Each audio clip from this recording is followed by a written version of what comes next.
আজকে আমরা এক্সেলে কিভাবে কোনো ইকুয়েশন নিতে হয় বা কোনো সিম্বল নিতে হয় সেইটা দেখব। ধরুন আমার কাছে এখানে 2 এবং 3 আছে, আমি এখন এইখানে এটা অ্যাড করতে যাচ্ছি। ধরুন আমি এখানে সাম, তারপরে এভারেজ, প্রোডাক্ট এসব দেখতে চাচ্ছি। এখন 2 আর 3 এর সাম কত আমরা জানি এমনিতে নরমালি 5। এখন সেক্ষেত্রে আমরা কি করব, ইনসার্টে যাব, গিয়ে দেখুন এখানে ইকুয়েশন আছে, আপনি এই ইকুয়েশনগুলো যে কোনো ভাবে করে নিতে পারেন, এটা আপনার অনুযায়ী।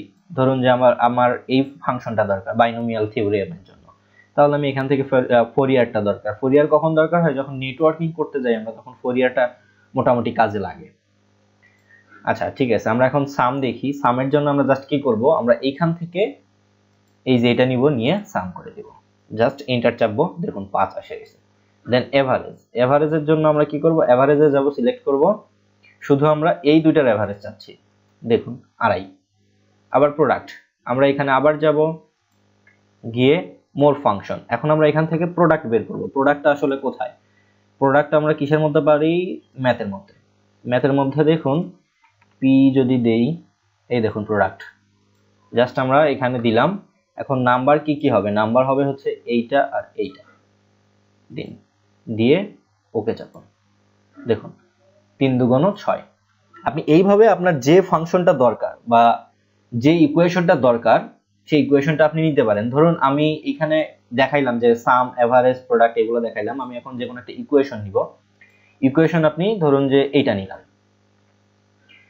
পাই আর স্কয়ার, এটা হচ্ছে আমার ইকুয়েশন। এখন আর এর ভ্যালু কত, আর এর ভ্যালু ধরুন যে 2, দেখুন আর এর ভ্যালু 2 দিলে কি হয়, পাই আর স্কয়ার, দেখুন পাই ইন্টু আর স্কয়ার, এটা দেখাচ্ছে আর স্কয়ার মানে হলো 2, এটা আমি ডিফাইন করে দিলাম। সেম ভাবে আপনি ইকুয়েশন সিম্বল যা চান, ধরুন যে আপনি সিম্বল অ্যাড করবেন, সিম্বল অ্যাড করার জন্য ধরুন আমার এই সিম্বলটা দরকার, আমি ইনসার্ট দিলাম, দেখুন সিম্বলটা চলে আসছে। আপনি যেভাবে চান সেইভাবে আপনার ইকুয়েশন কিংবা ফাংশন যেটা চান সেটা দিতে পারেন। ধন্যবাদ সবাইকে।